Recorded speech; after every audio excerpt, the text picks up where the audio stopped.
everyone, welcome back to my channel. My name is Maggie, and today I'm going to be sharing some of my money opinions. So I feel like I need to say everybody is different.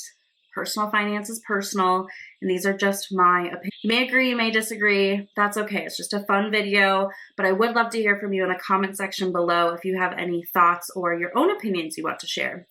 So I have 1, 2, 3, 4. I have a little cheat sheet.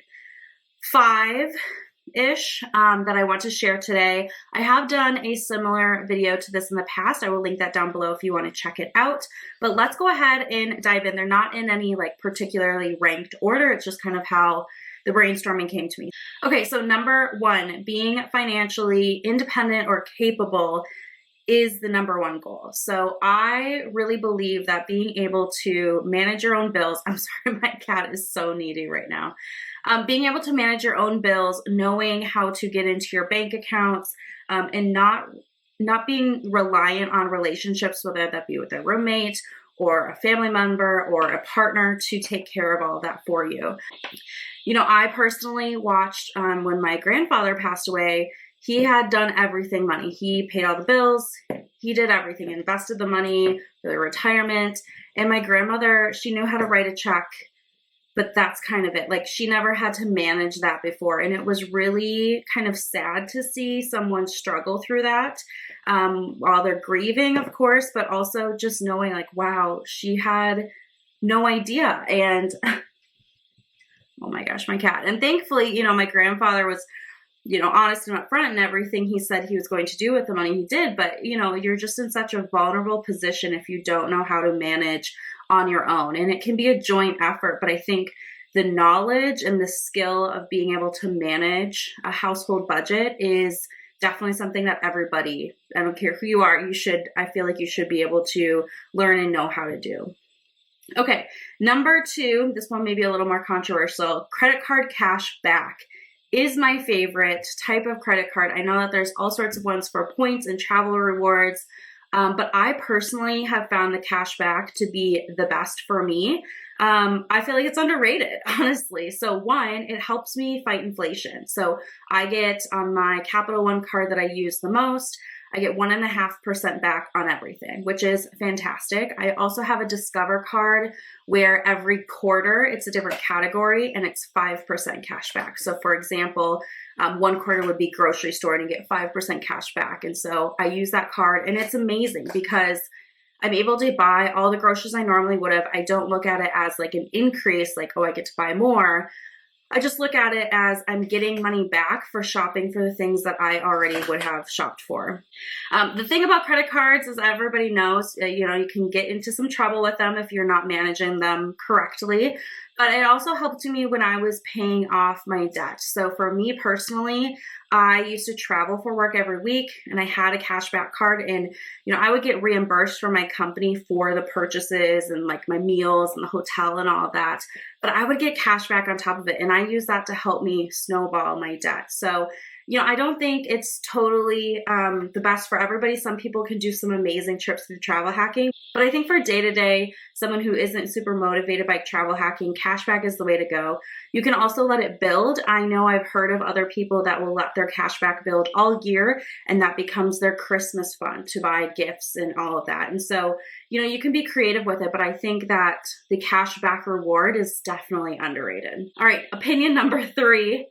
Grocery cashback apps. I know I'm going to hit a chord with this one, but listen, I use Fetch, where you scan your receipt and you get points, and then eventually your points turn into gift cards. So I can't say I don't use them because I do use Fetch, but I feel like Ibotta, I tried that before, and Fetch and the others, I'm not super familiar with them all, but from what I've seen, I struggle with them because they encourage you to buy more expensive brands. When you buy the brand name, you know, version of cheese, Kraft cheese instead of the generic cheese, or you're buying whatever, you know, brand name Campbell's soup instead of the generic soup, I don't feel like the reward you're getting by switching to the brand name is worth the same difference in price. So usually if you want to spend less in your grocery budgets, one of the first ways and easiest ways is to switch to generic brands. I personally try to buy generic as often as I can. My grocery store is a little bit smaller, so There's some things that are offered in generic, but not everything. But that's the best way I've been able to cut down my grocery bill. And so I feel like the apps that we use aren't rewarding you for the generics. And I don't know how they could or couldn't. I don't know the details of that, but I really look at them and they offer all these great rewards. And it's like, Fetch will have a suggestion, like, if you want more points, switch to the brand name. I'm like, no, it's like $1 more, and the rewards I'm getting are not worth that. So I don't know. I'm a little hesitant about them. I like Fetch. It's easy. I scan. I get about like 1 gift card a year. So, you know, it is what it is. But I really think that they're targeting larger brand names instead of the generics, and I wish that would change. Okay, number 4, buy now, pay later. It's predatory. So I find, I see it on a lot of websites. I see people on social media talk about it. Well, there's Afterpay or Affirm are the two that I'm most familiar with. I'm sure there's other companies.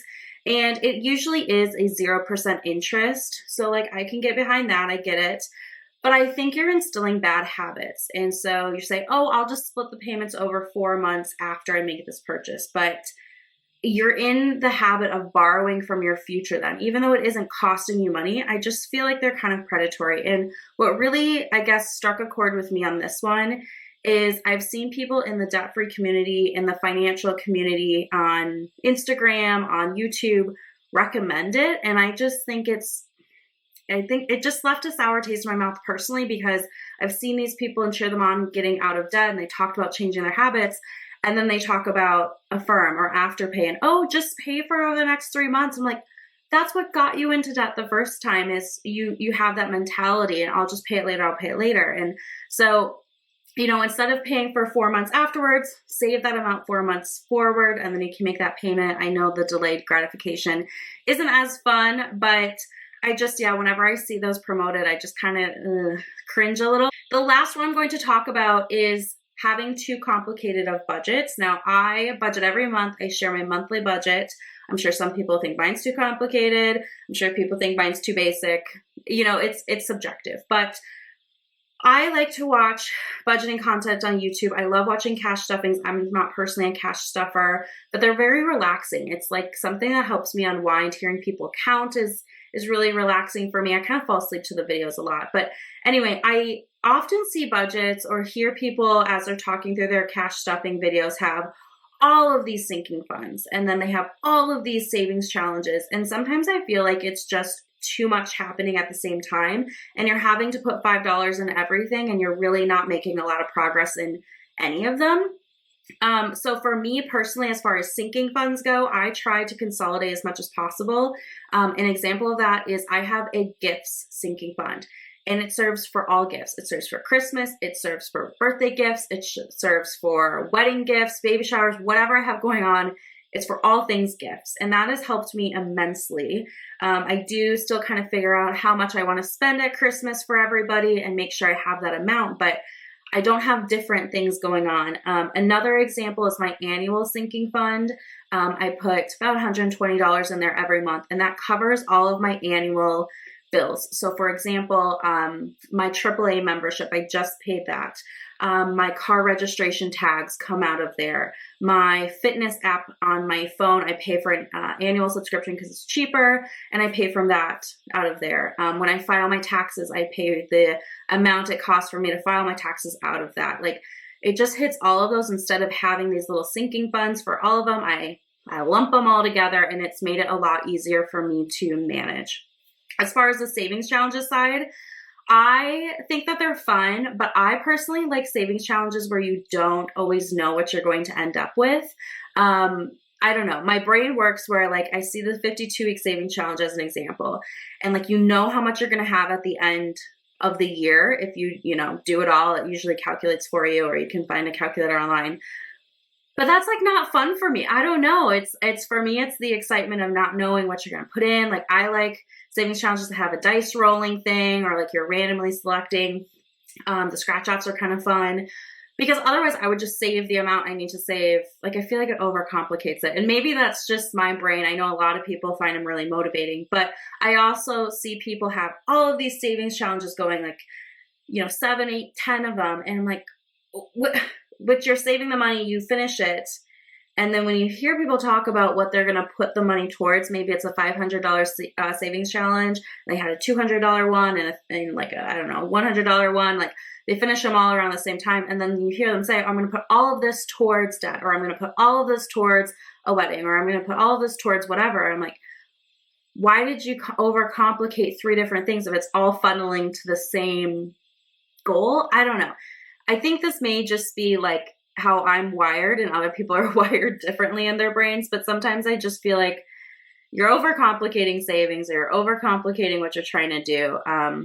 But that's okay, because it works for them and it helps them save money. So I'm not here to throw stones at all. It's just my personal opinion that doesn't work for me, and that's okay. So those are the 5 opinions I have about personal finances. Hopefully we can still be friends after this. I'd love to hear your thoughts and opinions down below in the comment section. If you disagree, if you agree, or if you have something else you want to share, I would love to hear about it down below. With that, thank you so much for watching. I will see you in my next one. Bye.